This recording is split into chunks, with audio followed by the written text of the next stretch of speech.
we are gathered to observe today.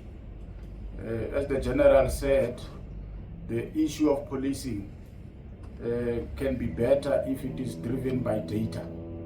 And I think this is exactly what we are going to do today. I must also acknowledge the presence of Ntate Biela in absentia, and greetings to all the members of the Prof Joints, ladies and gentlemen of the media.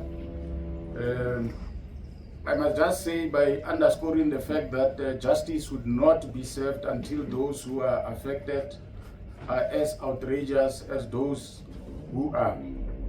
These words by Benjamin Franklin reminds us that crime is not a private matter, but it is a societal wound.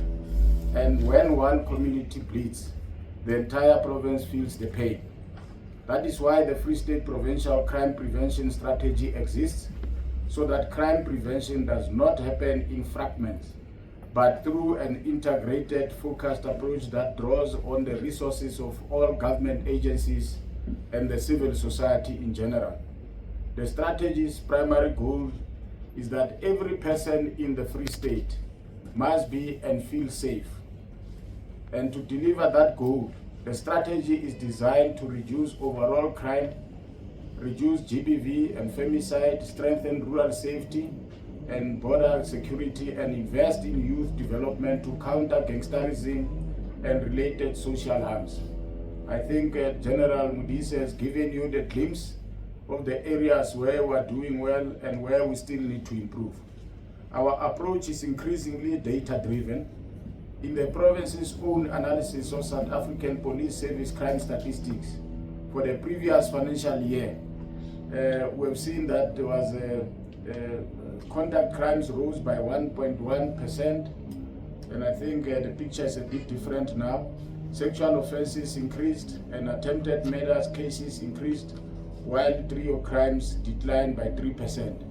The General has also underscored this important point. And this really tells us two important things. Firstly, it tells us that we must sustain enforcement where it is working, and we must intensify prevention and protection where violence persists. That is why we are strengthening hotspot targeting through structured profiling of high crime areas and the contributors that fuel them, and by mapping which prevention interventions exist and which must be scaled up. On the enforcement and disruption side, the province's strategic plan explicitly commits to continued anti-gang operations and targeted route-focused operations to prevent trio crimes and vehicle-related crimes, including a dedicated focus on truck and vehicle hijackings and the movement of stolen goods. Again, we are going to get the details on these areas. On the gender-based side and femicide, our position is firm, because GBV is not a private pain. It is inflicting the whole of society. It is public violence and it demands system discipline. The province's strategic plan confirms our role at the provincial GBV desk and our responsibility to drive compliance by ensuring strict adherence to Domestic Violence Act and the functionality of victim-friendly rooms at police stations. On rural safety, we are intensifying our response through an integrated multi-agency operation.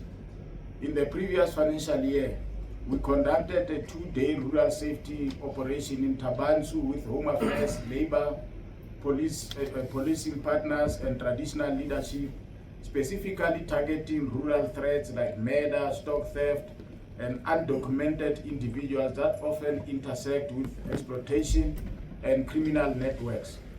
Our rural safety programs also explicitly target hotspot areas, including border-linked pressures, and include practical interventions that support deterrence and community organizations.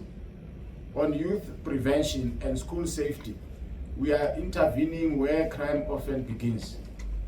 The province's coordination model places school safety, gangs, drugs, and related risks under the youth and social responsibility priority focus. And our school safety initiatives are designed specifically to improve learning and teaching environment in schools identified as hotspots or problematic by education authorities. This we know for a fact that disrupt learning quite a lot. We have heard and seen this gang violence in Bloemfontein taking place within the school sector. This is part of the reasons we will be embarking on an intensified program targeting problematic schools in the province to deal with gangsterism and substance abuse in our schools. On community policing, we will strengthen the functioning ability of our structures and provide measurable support.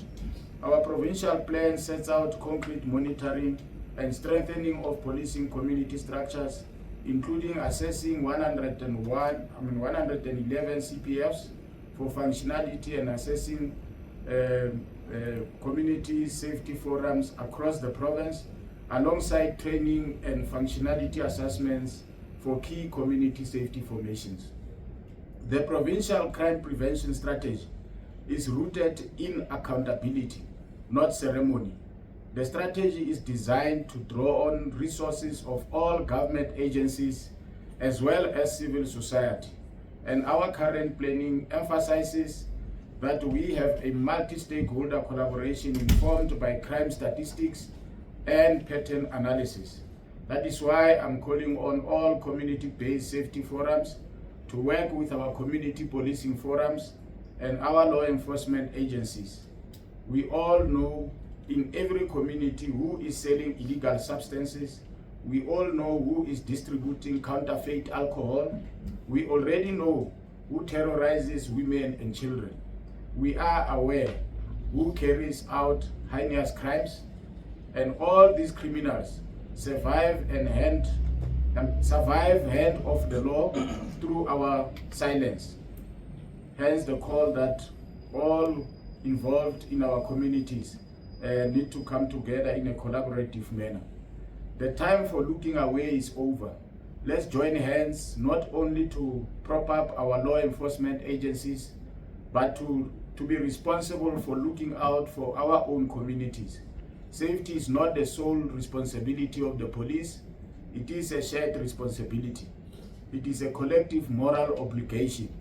When communities come together for a shared purpose, criminals struggle. Justice thrives when citizens have one voice. We must take back our streets, shield our children, and restore the dignity of our neighborhoods. Let us make this the point where we move from fear to execution, from silence to courage, and from division to unity. Because a safer province starts with each and every one of us. So as we continue to receive the details on the crime patterns and statistics at that point, I want to thank you, ladies and gentlemen, for your attention. Thank you.